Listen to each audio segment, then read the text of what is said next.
This next story in A Fine and Pleasant Misery is called The Backpacker. Strange the things that suddenly become fashionable. Take backpacking, for instance. I know people who 5 years ago had never climbed anything higher than a tall bar stool. Now you can scarcely name a mountain within 300 miles they haven't hoofed up their Swiss-made waffle stompers. They used to complain about price of sirloin steak. Now they complain about price of beef jerky, which is about 3 times that of Maine lobster in Idaho. Their backpacking is a refined sport, noted for lightness.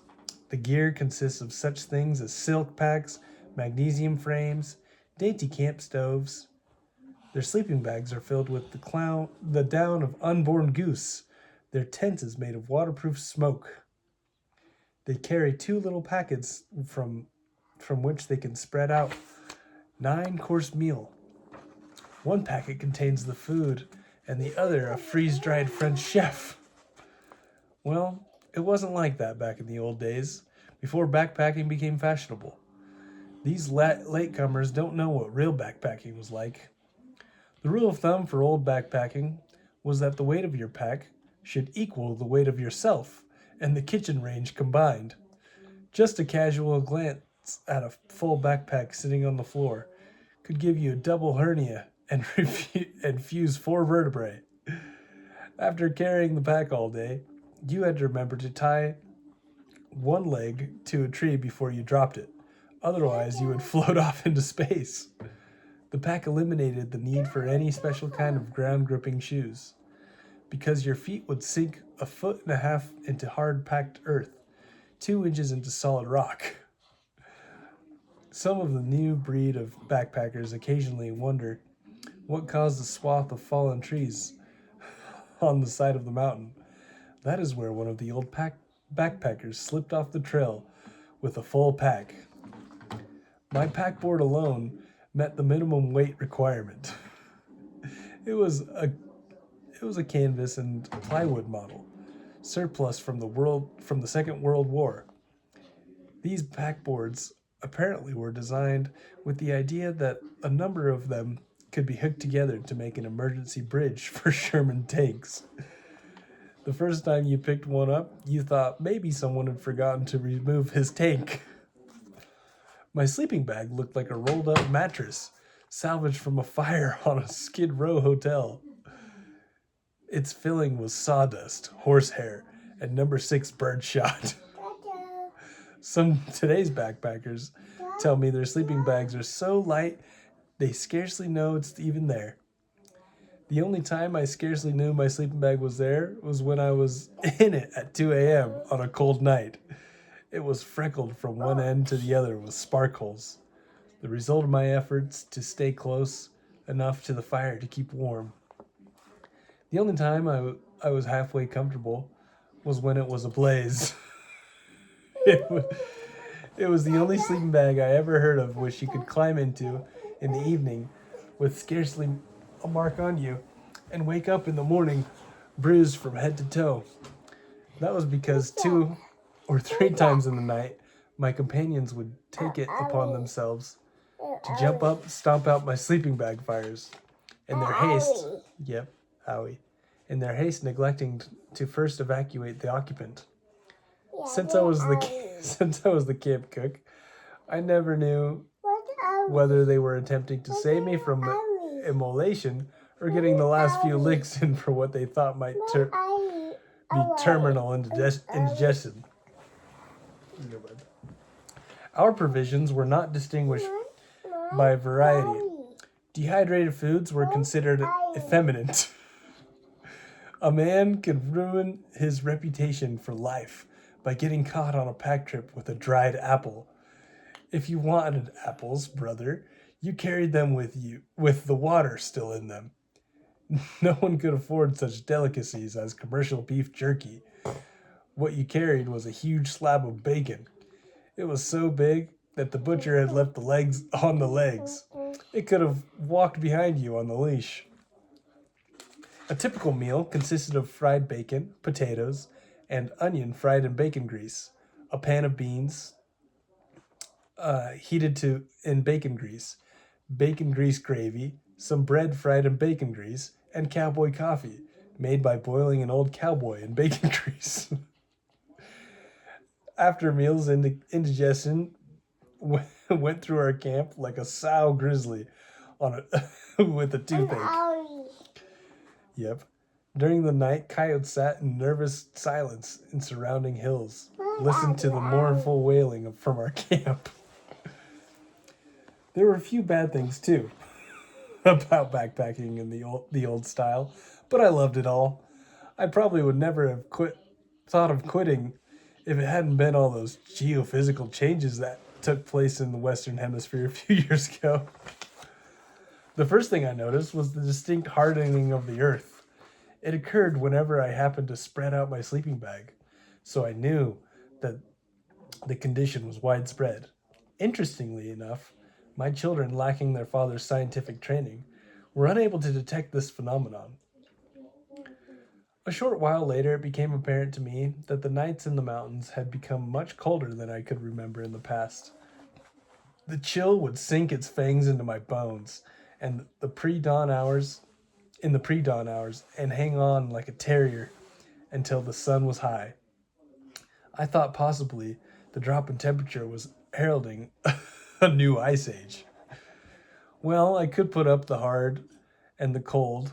I could put up with the hard and the cold, but then the air started getting thinner.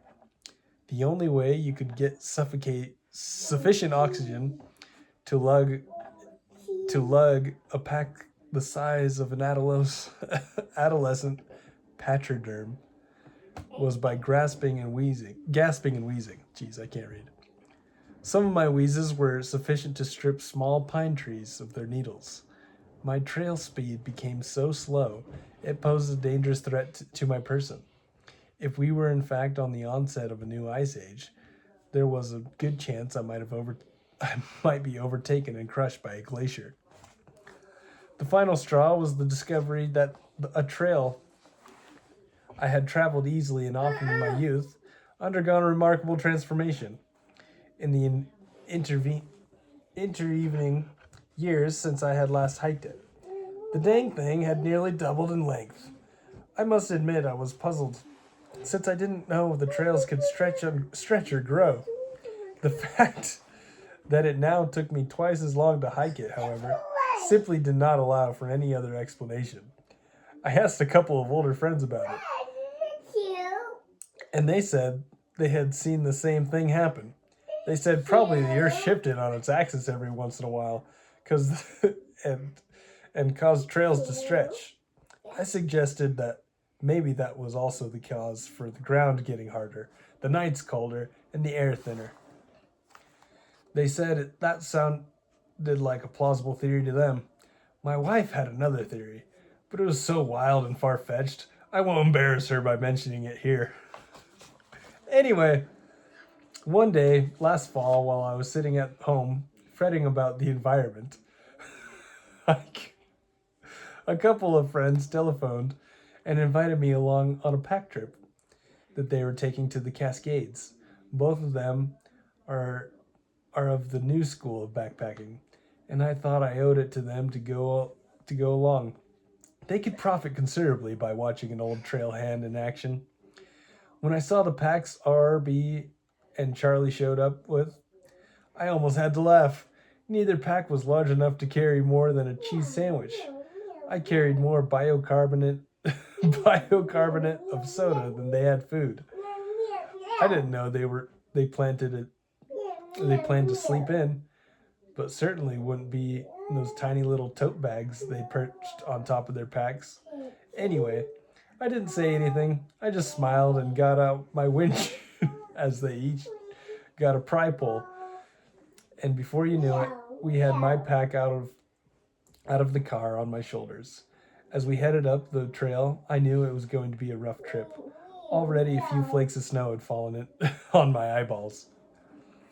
The environment on the trip was even harder than I had remembered. The trails were steeper, the air thinner, the ground harder, the nights colder. Even my trail speed was slower. Several porcupines shot past me like I was standing still. Arby and Charlie showed obvious signs of relief when I made it to camp on the first night.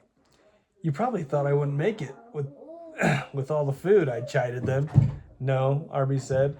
It was just that for a moment there we didn't recognize you. We thought you were being attacked by a giant snail. I explained to them that old-time backpackers made a practice of traveling the last mile or so on our hands and knees in order to give our feet a rest. It was disgusting to see them sitting there so relaxed and cheerful after a hard day's hike. They didn't seem to have any notion at all what backpacking was about. I could hardly stand it when they whipped out their little stove and boiled up some dried chunks of leather and sponge for supper.